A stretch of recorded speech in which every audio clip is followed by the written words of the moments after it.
हाँ जी बच्चा पार्टी शुरू करें। All set.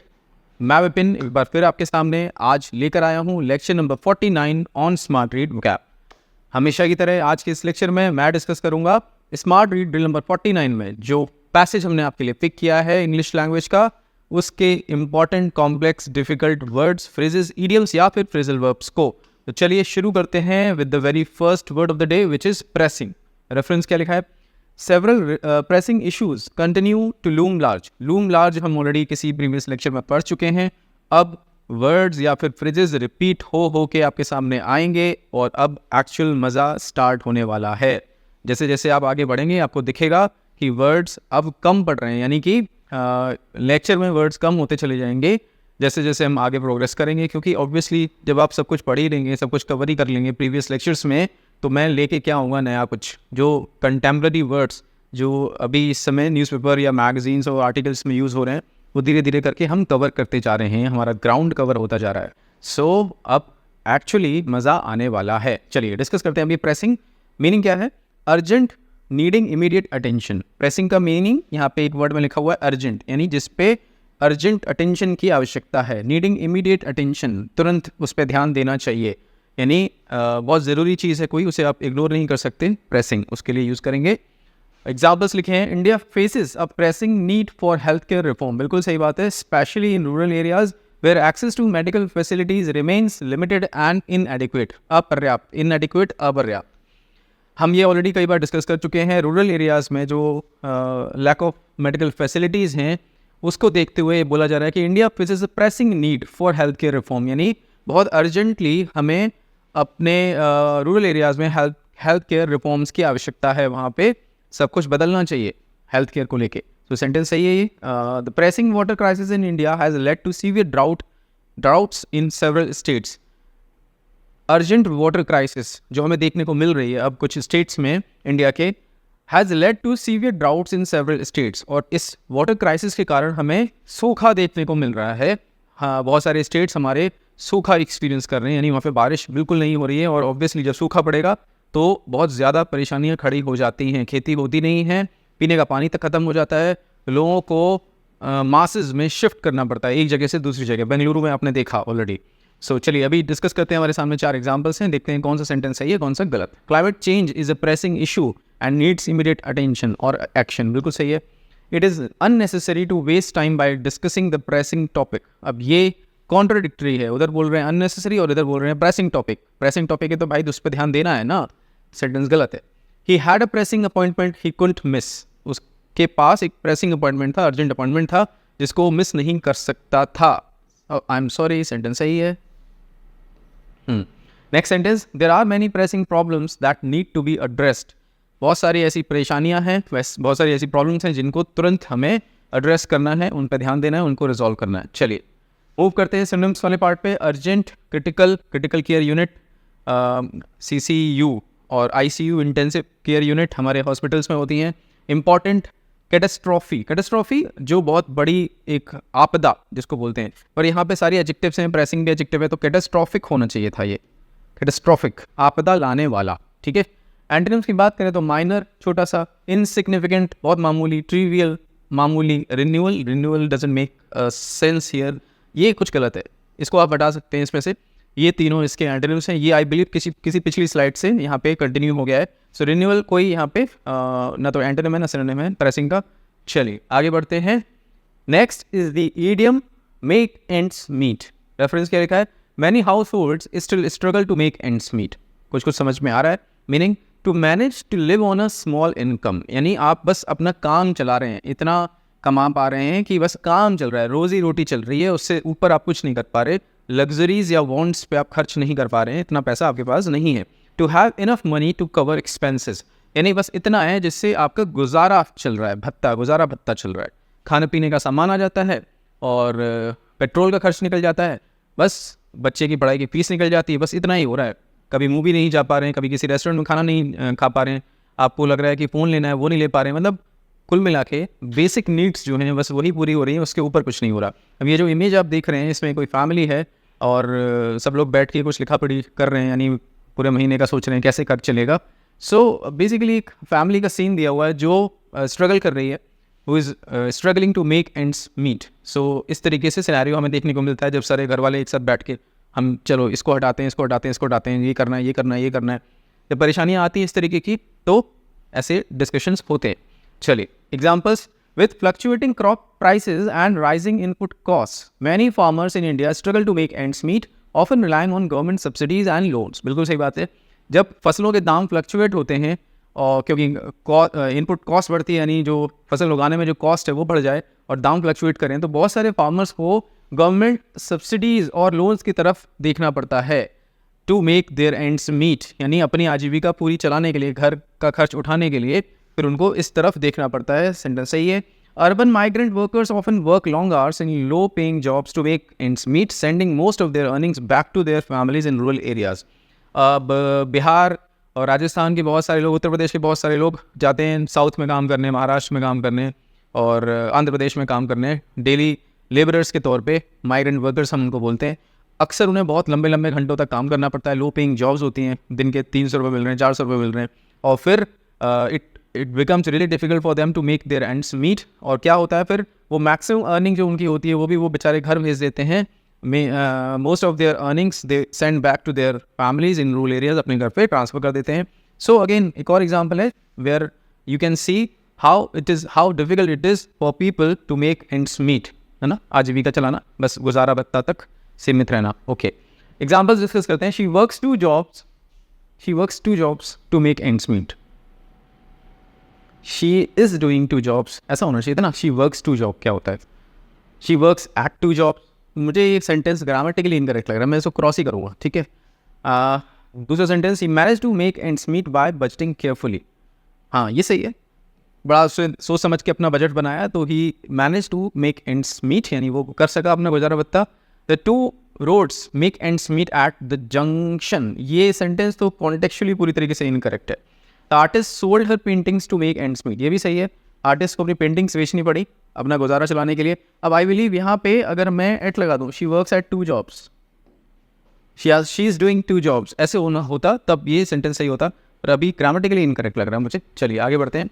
सिनोनिम्स वाली स्लाइड पे ये है मैनेज फाइनेंसेस, यानी फाइनेंस को मैनेज कर पा रहे हैं। गेट बाय, बस चल रहा है, गुजारा भत्ता चल रहा है, गुजारा चल रहा है, और बस रोजी रोटी चल रही है। Get by, we are getting by. Okay, antonyms, prosper, फल रहे हैं, फूल रहे हैं, सारे काम बन रहे हैं आपके। थ्राइव, आप फ्लरिश हो रहे हैं, हाँ, दिन दुगनी रात चौगनी तरक्की हो रही है। ओवर स्पेंड, यानी बहुत ज़्यादा खर्च कर रहे हैं आप, लिमिट से भी ज़्यादा खर्च कर रहे हैं, ओवर स्पेंड कर रहे हैं। ये सारे एंटोनिम्स के तौर पे कंसिडर किए जाएंगे इस इडियम के। अभी हम मूव करते हैं नेक्स्ट वर्ड पे, विच इज़ डिवाइसिव। डिवाइसिव में ही छुपा हुआ है वर्ड डिवाइड, यानी बांटना। Reference, economic uncertainties exasperated by divisive rhetoric. Exasperate, aggravate का सिनोनिम आ चुका है आपके सामने। मीनिंग क्या है डिवाइसिव का? टेंडिंग टू कॉज डिसएग्रीमेंट और हॉस्टिलिटी बिटवीन पीपल, यानी ऐसा एडजेक्टिव है, ऐसा कुछ जो कारण बने किसका, डिसएग्रीमेंट का या कटुता का। हॉस्टिलिटी, कटुता, कड़वाहट, बिटवीन पीपल, लोगों के बीच में मतभेद का कारण बने, डिवाइड करे उनको, सो उसको बोलेंगे डिवाइसिव। अब ये देखिए, ये जो बेसिकली खाई बन गई, अलग अलग कम्युनिटीज़ हैं, अलग अलग सोशल ग्रुप्स हैं, लोगों के अलग अलग ग्रुप्स हैं जो कि यहाँ पे दिख रहा है। अब उनके बीच में खाई बन गई, यानी तुम अलग हम अलग, इस तरीके की जो बात आ जाए, सो वो डिवाइसिव रोल होता है। डिवाइसिव कोई ऐसी बात अगर ऐसा करती है तो हम बोलेंगे उस बात ने डिवाइसिव रोल प्ले किया यहाँ पे। चलिए एग्जाम्पल्स पढ़ते हैं। Some social policies in India, such as reservations and quotas, are seen as divisive by certain segments of the population, leading to debates over fairness and equality। बिल्कुल सही बात है। रिजर्वेशन की बात करें, कोटा की बात करें, तो ये पॉलिसीज़ हमेशा डिवाइड करती हैं लोगों को, और बहुत सारे लोगों को इस चीज़ से बहुत बड़ी प्रॉब्लम होती है, और ऑब्वियसली होगी क्योंकि हमें देखने को भी मिलता है अनफेयर वे में, हमने देखा रिजर्वेशन को यूज़ होते हुए। सो डिबेट्स होते हैं लोगों के बीच में और ये लोगों को बांटता है, ठीक है। सो ये सेंटेंस सही है। दूसरा सेंटेंस पढ़ते हैं। The divisive media coverage of certain events in India can exasperate communal tension as biased reporting often fuels misinformation and prejudice. ये भी बिल्कुल सही बात है। अभी हाल फिलहाल हमने देखा कुछ सालों से हमारा जो टेलीविजन मीडिया है वो डिवाइसिव मीडिया कवरेज की तरह यहाँ पे बन गया है, यानी उसके जो प्रोग्राम्स हैं या जो डिस्कशंस होते हैं वो डिवाइसिव है। वो बस हिंदू मुस्लिम वाला एक एंगल पकड़ के और एक कम्युनिटी को नीचे दिखाना, एक कम्युनिटी को ऊपर दिखाना, इस तरीके की बातें हमें बहुत देखने को मिल रही हैं, जिससे आगे चल के ये एक बहुत बड़ी खाई दो कम्युनिटीज़ के बीच में पैदा करने वाला है अगर ये कंटिन्यू रहा तो। सो डिवाइसिव मीडिया कवरेज यहाँ पे एग्जाम्पल के तौर पे दिया हुआ है। अब पढ़ते हैं sentences. The politicians speech was highly divisive splitting public opinion. लोगों के ओपिनियन को दो भागों में बांट दिया, दो धड़ों में बट गए लोग पॉलिटिशियन की स्पीच से। बिल्कुल सही है। The movies plot was so divisive it became an instant classic. Now it doesn't make any sense.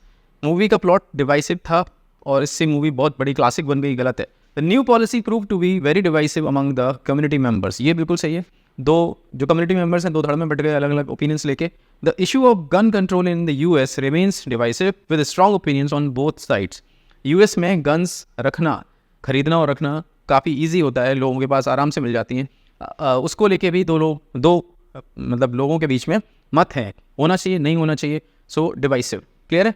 चलिए डिस्कस करते हैं सिनोनिम्स। कंट्रोवर्शियल, कंटेंशियस पढ़ चुके हैं हम पिछले किसी एक लेक्चर में। कंटेंशियस जिससे विवाद पैदा हो।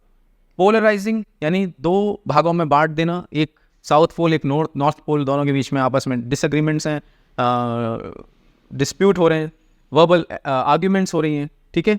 और एंटोनिम्स की बात करते हैं। यूनिफाइंग यानी जो यूनिटी पैदा करे, एक साथ लेके आए, मिलाए, हार्मोनियस शांति बनाए, सब में एक जैसा कर दे सबको, एक मत कर दे सबको, हार्मोनियस एंटोनिम्स के तौर पे कंसीडर किए जाएंगे। Next word is rhetoric. Reference क्या लिखा है रेट्रिक का? Divisive rhetoric that does not translate into sound economic policies, meaning language designed to have a persuasive or impressive effect, but often lacking sincerity or meaningful content. बिल्कुल सही बात है। Rhetoric का हिंदी का एक वर्ड होता है, हिंदी में वर्ड होता है वाक्पटुता, यानी बोलने में दक्ष, बोलना ऐसा इतना इंप्रेसिव और इतना परसुएसिव कि लगे बस सुन के मजा आ गया, वाह क्या बात बोलिए। पर पॉइंट ये है, यहाँ पे लिखा है ऑफन लैकिंग सिंसियरिटी, यानी ऊपर ऊपर से तो बोला जा रहा है, लिप सर्विस दी जा रही है, अंदर से सब्सटेंस नहीं है, खोखलापन है, मीनिंगफुल कंटेंट नहीं है अंदर डेप्थ में, तो वो कैसा होगा? रेट्रिक होगा। और जनरली पॉलिटिशियंस ये बहुत ज़्यादा यूज़ करते हैं। जो पॉलिटिशियंस बोलने में बहुत अच्छे लगते हैं, सुनने में बहुत अच्छे लगते हैं, बेसिकली बोलते बहुत अच्छा है, पर एक्चुअली काम उनका न के बराबर हो और डेप्थ न हो काम में, तो बोला जाएगा कि वो रेट्रिक यूज़ करते हैं। Example, during the election campaign politicians often resort to rhetoric to appeal to voters' emotions, promising sweeping reforms without concrete plans. जब वो ऐसा करते हैं कैंपेनिंग में, इलेक्शन कैंपेनिंग में, तो क्या करते हैं? Promising sweeping reforms. Sweeping reforms का मतलब हो गया यार बिल्कुल पूरी पिक्चर चेंज कर देंगे, अगर हमें वोट दिया, हमें हमारी पार्टी को जिताया, तो पूरी पिक्चर चेंज हो जाएगी, आपके शहर को, आपकी कॉलोनी को बिल्कुल न्यूयॉर्क जैसा बना देंगे, न्यूयॉर्क जैसी कॉलोनीज आपको देखने को मिलेगी, और सब कुछ राम राज्य ले आएंगे, सब बेहतर हो जाएगा, बस हमें वोट दे दो एक बार, है ना। Rhetoric speeches without concrete plans, यानी कोई कॉन्क्रीट प्लान्स नहीं है। आप प्लानिंग के बारे में पूछ रहे तो नील बटा सन्नाटा, कोई जवाब नहीं मिलेगा, बस कर देंगे, आप हमें एक बार जिता दो, है ना। ऐसा सुनने को हमेशा मिलता है, रेट्रिक स्पीचेस। ठीक।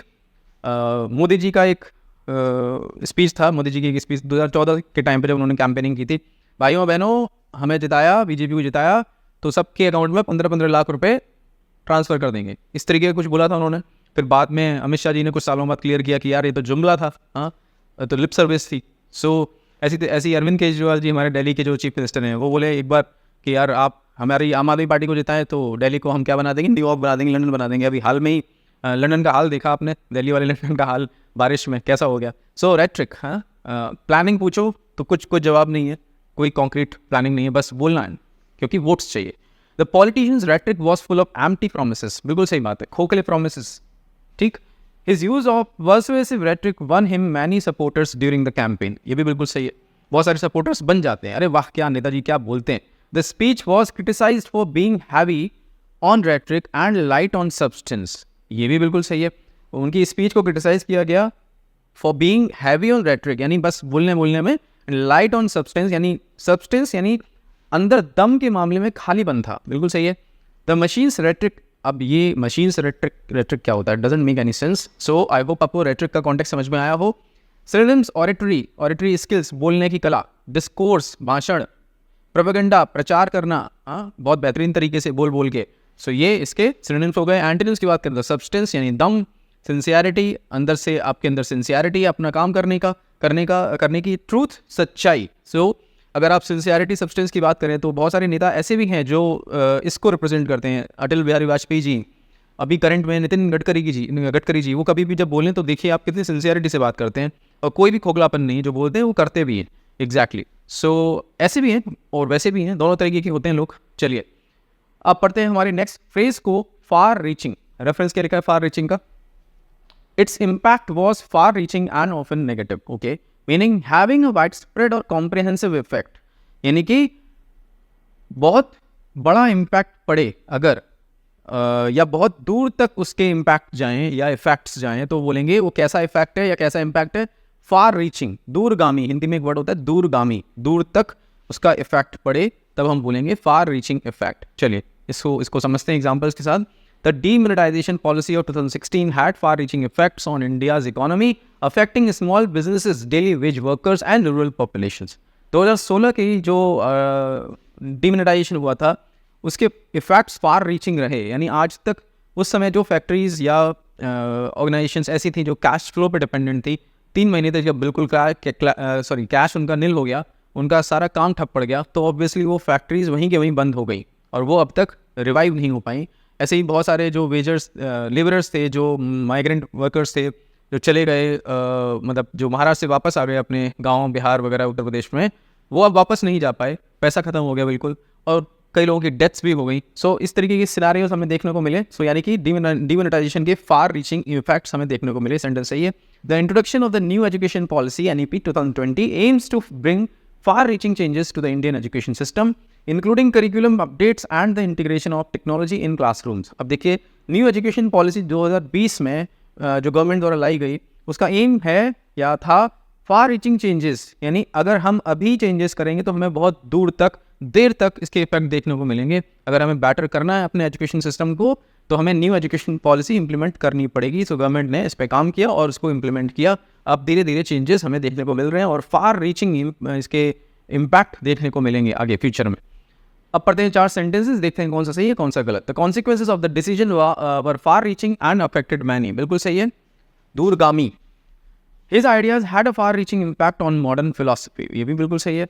The policy changes were far reaching and comprehensive, ये भी बिल्कुल सही है। The new law has far reaching implications for businesses, ये भी बिल्कुल सही है। I believe consequences decisions were far-reaching and affected many, बिल्कुल सही है। The idea had a far-reaching impact on modern philosophy. Policy changes were far-reaching and comprehensive. The new law has far-reaching implications for businesses. All are correct. All are correct. No issues at all. Clear है? चलिए move करते हैं synonyms वाले part पे। Extensive यानी जो बहुत ज़्यादा फैलाव रखता हो। प्रोफाउंड अगेन जिसके इफेक्ट लॉन्ग टर्म हो। सिग्निफिकेंट बहुत महत्वपूर्ण, इंपॉर्टेंट। एंटोनिम्स की बात करें तो लिमिटेड यानी कि बहुत छोटे लिमिट में, लोकलाइज्ड छोटे एरिया में, नैरो सकरा, नैरो होते हैं ना सकरा, नैरो लेन्स होती हैं, गलियां बहुत सकरी होती हैं, जगह ज़्यादा ना हो, सो नैरो यानी कि बहुत छोटा। सो इसलिए ये ये एंटोनिम्स के तौर पे कंसिडर किए जाएंगे किसके? फार रीचिंग के। चलिए next word is respite. Respite में रेस्ट छुपा हुआ है, रेस्ट आराम। ठीक, reference job security offered some respite from the uncertainties. Okay, meaning क्या लिखा है रेस्पाइट का? शॉर्ट पीरियड ऑफ रेस्ट और रिलीफ फ्रॉम समथिंग डिफिकल्ट और अनप्लेजेंट। कोई ऐसी चीज़ जो डिफिकल्ट है या अनप्लेजेंट है, उससे थोड़े समय का आपको आराम मिल जाए, रिलीफ मिल जाए, तब आप बोलेंगे आपने रेस्पाइट को पाया। एग्जाम्पल, अब ये देखिए कोई ट्रैकिंग का ग्रुप है जो ट्रैकिंग कर रहा है और ट्रैकिंग करते करते थक गए सारे लोग और बीच में एक शॉर्ट ब्रेक लिया उन्होंने, और इसको बोलेंगे respite. Now they took a respite during their track, they took a respite of 10 or 15 minutes. So आप बोल सकते हैं इसको रेस्पाइट का एग्जाम्पल है ये। अभी डिस्कस करते हैं और हमारे पास 4 सेंटेंसेस हैं। After hours of walking they took a short respite. यहाँ पर ट्रैकिंग भी कर सकते, तो पिछली वाली जो इमेज थी उससे बिल्कुल रिलेट कर सकते थे आप। The holiday provided a much needed respite from work, ये भी बिल्कुल सही है। He enjoyed the respite of the busy city life. Of the busy city life, from the busy city life होता तब एक बार को सही होता, ये सेंटेंस गलत है। Of the busy city life गलत है।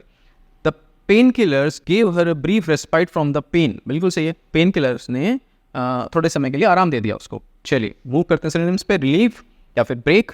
एंटोनिम्स की बात करें तो कंटिन्यूएशन यानी जो बना हुआ है लगातार, हार्डशिप कठिन परिस्थिति, डिफिकल्टी यानी कोई चीज़ जो बहुत ज़्यादा कठिन हो उसके लिए हम बोलेंगे difficulty. Next word is juncture. Juncture यानी कि कोई turning point. Reference India stands eight a crucial juncture, ऐसे यूज होता है हमेशा। अ क्रूशियल जंक्शन बहुत important point of time, meaning a particular point in time, a critical और important moment. A critical और इम्पॉर्टेंट मोमेंट, अभी अगर आपने वर्ल्ड कप T20 वाला जो वर्ल्ड कप हुआ क्रिकेट का उसको फॉलो किया हो, तो उसमें आई बिलीव 15वां या 16वां ओवर था, आई बिलीव ऐसा ही था कुछ। डेविड मलान जो साउथ अफ्रीका के बैट्समैन हैं और बहुत तेज़ी से रन मार रहे थे और बिल्कुल उन्होंने मैच ख़त्म ही कर दिया था। 30 बॉल पे 30 रन रह गए थे, जो कि बहुत मामूली टारगेट हो गया अगर आज की डेट में हम T20 मैचेस की बात करें। सो दैट वो जो उसके बाद जो हार्दिक पांड्या ने ओवर किया और उसमें जो विकेट निकाला उन्होंने डेविड मलान का, that was a crucial junction of the match. वहाँ पे बहुत मतलब मैच दोनों जो टीम्स हैं उनके पाले में लटक रहा था, 50-50 हो गया, यानी अब कौन जीतेगा यहाँ से देखना बड़ा इंटरेस्टिंग था। सो फाइनली इंडिया जीत गई, but at that point of time the match was at a crucial junction जब मलान आउट हुए। ठीक है, एक और एग्जाम्पल है, eight this critical juncture post pandemic India must focus on reviving it's economy through targeted stimulus packages and sustainable development initiatives. बोला जा रहा है पोस्ट पैंडेमिक यानी कोविड के बाद इंडिया को क्या करना चाहिए था अपनी इकोनॉमी को रिवाइव करने के लिए, उनको टारगेटेड स्टिमुलस पैकेजेस पे काम करना चाहिए था, उनको एंटरप्रेन्योरशिप को बढ़ावा देना चाहिए था एंड सस्टेनेबल डेवलपमेंट इनिशिएटिव्स लेने चाहिए थे ताकि इकोनॉमी दोबारा से रिवाइव हो तेज़ी से।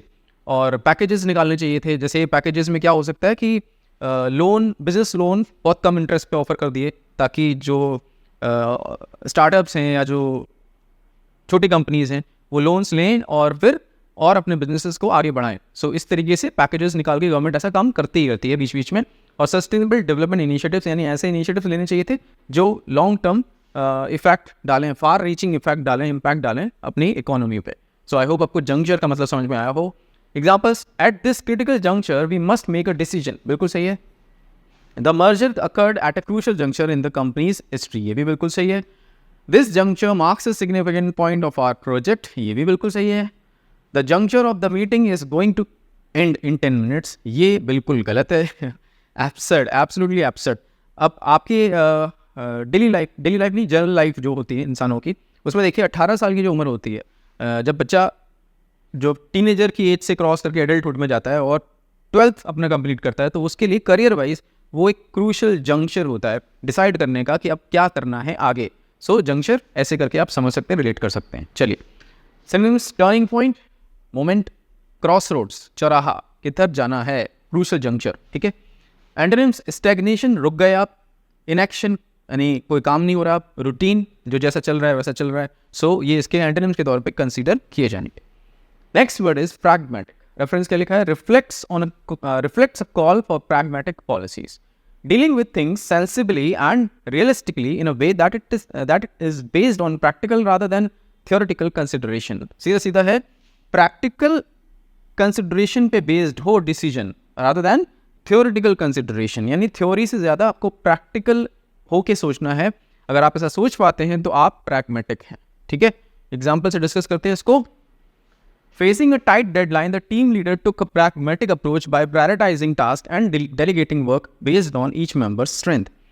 जब डेडलाइन पास आ गई किसी प्रोजेक्ट को खत्म करने के लिए, काम कंप्लीट करने के लिए, तो टीम लीडर ने क्या किया, उसने pragmatic अप्रोच इस्तेमाल की, अपने टास्क की जो लिस्ट थी उनमें प्रायोरिटाइज किया कि भाई पहले किसको निपटाना है, और फिर उन्होंने डेलीगेट करना स्टार्ट कर दिया। डेलीगेट यानी काम बांटना स्टार्ट कर दिया, तुम्हें ये करना है, तुम्हें ये करना है, तुम्हें ये करना है। पहले वो खुद काम मैक्सिमम काम कर रहे थे या 2-3 लोग ही मैक्सिमम काम कर रहे थे, तो प्रोजेक्ट डिले हो रहा था, कंप्लीट होने में डिले हो रहा था। तो फाइनली उन्होंने प्रैग्मेटिक अप्रोच यहाँ पे इस्तेमाल की, बिल्कुल सही है। He made a pragmatic decision to save a portion of his salary each month, understanding the importance of having an emergency fund. हर व्यक्ति को जो सैलरीड है या कैसे भी इनकम उसके पास है, कमा रहा है जो, उसको अपनी महीने की इनकम में से कुछ पार्ट 20%, 25% सेव करना चाहिए इमरजेंसी फंड को सोचते हुए कि आगे फ्यूचर में कभी कोई इमरजेंसी आई, उस समय पैसा कहाँ से आएगा, उसको सोचते हुए अगर पैसा सेव कर रहा है तो उसकी अप्रोच कैसी है, प्रैग्मेटिक अप्रोच है। क्लियर है, प्रैग्मेटिक अप्रोच होना जरूरी होता है। His approach to problem solving is very pragmatic, बिल्कुल सही है। His artistic work is pragmatic and full of imagination. Full of imagination है और प्रैग्मेटिक भी है, दोनों अलग अलग बातें हैं, ऑपोजिट हैं, contextually incorrect. She offered a pragmatic solution to the complex issue, बिल्कुल सही है। They made a pragmatic decision based on the available resources, ये भी बिल्कुल सही है। So I hope आपको pragmatic का context and meaning दोनों समझ में आ गए होंगे। Synonyms, practical, realistic, sensible, ठीक। Antonyms, idealistic, यानी कि बिल्कुल idealistic होके सोचना और सब बढ़िया होगा, कुछ पैसा बचाने की ज़रूरत नहीं है, कभी कोई प्रॉब्लम आने ही नहीं वाली। सो आइडियलिस्टिक अप्रोच। इम्प्रैक्टिकल, जो प्रैक्टिकली पॉसिबल ना हो, अनरियलिस्टिक।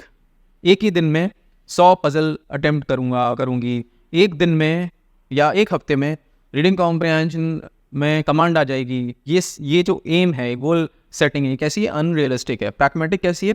थोड़ा थोड़ा करके आगे बढ़ेंगे, रोज़ एक अटेम्प्ट करेंगे, रोज़ एक ड्रिल अटेम्प्ट करेंगे, और 2 से ज़्यादा बिल्कुल नहीं करेंगे। अगर पीछे स्टार्ट किया, थोड़ा पीछे से स्टार्ट किया, लेट स्टार्ट किया है, तो 2 ड्रिल्स या 2 स्मार्ट रेट ड्रिल्स ही अटेम्प्ट करनी है, इससे ज़्यादा नहीं करनी, क्योंकि हमें ड्रिल्स अटेम्प्ट करके एनालाइज भी करना होता है, भागना नहीं है, धीरे धीरे चलना है, प्रैग्मेटिक अप्रोच लेकर चलना है। ठीक है, next word is foster. Reference, fostering inclusive growth. Inclusive हम पढ़ चुके हैं, सबका साथ सबका विकास। Meaning to encourage the development of something, typically something desirable, यानी कोई चीज़ जो डिजायरेबल हो उसको एनकरेज, उसके डेवलपमेंट को आप एनकरेज करें, बढ़ावा दें, पोषण करें, तो आप बोलेंगे कि आप क्या कर रहे हैं? फोस्टर कर रहे हैं, उसको आगे लेके जा रहे हैं। एग्जाम्पल के तौर पे पेरेंट्स अपने बच्चों को हमेशा फोस्टर करते हैं, पालन पोषण करते हैं, ताकि वो बड़े होकर कुछ बड़ा कर सकें, देश के लिए या कम्युनिटी के लिए कुछ भी अच्छा कर सकें। सो वो फोस्टर करते हैं पेरेंट्स, उनको अच्छे संस्कार देते हैं, उनका जो खाना होता है कोशिश करते हैं पेरेंट्स कि उनको प्रॉपर न्यूट्रिशन मिले और प्रॉपर एजुकेशन मिले। सो फोस्टर करना, ठीक है, पालन पोषण करना। एग्जाम्पल्स पैसेज के कॉन्टेक्स्ट में, the manager implemented team building activities to foster collaborative work environment, encouraging employees to share ideas and work together. कोई अच्छा मैनेजमेंट है जिसमें एक अच्छा मैनेजर है, वो हमेशा क्या कोशिश करता है? टीम बिल्डिंग एक्टिविटीज़ करता रहता है, ताकि जो टीम मेंबर्स उनके बीच में कोलैबोरेटिव वर्क एनवायरनमेंट रहे, सब लोग साथ में मिलकर काम करने की सोच से एक साथ जुड़ के काम कर सकें। Encouraging employees to share ideas, एक दूसरे अपने आइडियाज शेयर कर सकें और साथ में मिलकर काम कर सकें। दूसरा example, parents can foster love for reading in their children by regularly reading to them and providing access to variety of books. Parents को अगर बच्चों के अंदर किताबों के प्रति प्यार पैदा करना है, फोस्टर करना है उसको, तो उन्हें क्या करना होगा? उनको उनके सामने बैठ के खुद बुक्स पढ़नी होंगी, सुनानी होंगी उनको पढ़ पढ़ के, and providing access to a variety of books, और बहुत अलग अलग टाइप की बुक्स भी उनको प्रोवाइड करनी होंगी, ताकि इंटरेस्ट डेवलप हो बच्चे में। फोस्टर करना, ठीक है। They aim to foster a sense of community in the neighbourhood, बिल्कुल सही है। The programme was design to foster creativity among students, ये भी बिल्कुल सही है।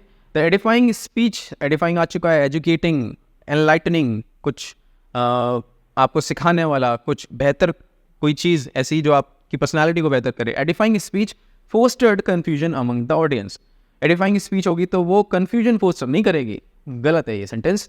The project aims to foster sustainable farming practices in rural area. अब कोई प्रोजेक्ट लॉन्च किया गवर्नमेंट ने या किसी ने भी, एनजीओ वगैरह ने, और उसका एम क्या है? वो सस्टेनेबल फार्मिंग प्रैक्टिसेस लाना चाहते हैं, उसको बढ़ावा देना चाहते हैं, उनका पोषण करना चाहते हैं रूरल एरियाज में, बिल्कुल सही सेंटेंस है। मूव करते हैं हम सिनोनिम्स वाले पार्ट पे। प्रमोट, एनकरेज, बढ़ावा देना, नर्चर, पालन पोषण करना। एंटोनिम्स की बात करें तो हिंडर, रुकावट पैदा करना, डिस्करेज, हतोत्साहित करना, इम्पीड, रुकावट पैदा करना। चलिए, दैट्स इट बच्चा पार्टी। आज आई बिलीव 7 to 8 वर्ड्स हैं, और हमेशा की तरह होमवर्क क्या है? हर एक वर्ड पे एक भी नहीं छोड़ना है, हर एक वर्ड पे अपना खुद का एक सेंटेंस लिखना है, उसके सही कॉन्टेक्स्ट में। कॉन्टेक्स्ट नहीं समझ में आया दोबारा देख लेना, दोबारा सुन लेना, ताकि क्लैरिटी आए। बिना कॉन्टेक्स्ट को समझे लिखना शुरू नहीं करना है, ठीक है। हर एक वर्ड पे एक सेंटेंस लिखना है, और जो ग्रुप ऑफ सेंटेंसेस आपके बने, एक कमेंट, एक सिंगल कमेंट के तौर पे इस वीडियो लेक्चर के कमेंट सेक्शन में ड्रॉप कर दे। जैसे आप करते हैं ड्रॉप, जब भी ट्राई कीजिए 24 घंटे के अंदर अंदर कर दें, क्योंकि नहीं तो फिर अगला लेक्चर भी आ जाएगा, काम बढ़ जाएगा। अगर आप ऐसा करते हैं, बिलीव यू मी, सबसे ज़्यादा आप सीखते हैं। दूसरा काम, I am available on Telegram, this is my user name on Telegram. जिन भी बच्चों ने स्मार्ट रीड कोर्स परचेज कर लिया है रिसेंटली, पर अभी भी अगर हमारे प्राइवेट टेलीग्राम ग्रुप से नहीं जुड़े हैं, अपना पेमेंट का स्क्रीनशॉट शेयर करें मेरे साथ, and I will share the Telegram private group invite link with you. Group join कीजिए, because actual discussion, actual mentorship उसी ग्रुप में होती है। तीसरा काम, पूरा लेक्चर आपने देखा, lecture number 49 on smart read vocab, और उसके बाद आपको जाना है आपके स्मार्ट रीड डैशबोर्ड पे, कोर्स के डैशबोर्ड पे, और अटेम्प्ट करनी है smart read number 49 with utmost focus of yours. Result screen से पिक करनी है आपको, आपकी आरसी स्पीड और आपका आरसी लेवल, दोनों के स्क्रीनशॉट्स को लेके ड्रॉप कर देना है हमारे प्राइवेट टेलीग्राम ग्रुप में, सो दैट हमेशा की तरह I can check, I can assess, I can gauge your performance, and then I will be able to help you accordingly. मैं विपिन आपसे मिलता हूँ 50वें लेक्चर में कुछ नए वर्ड के साथ। Take care.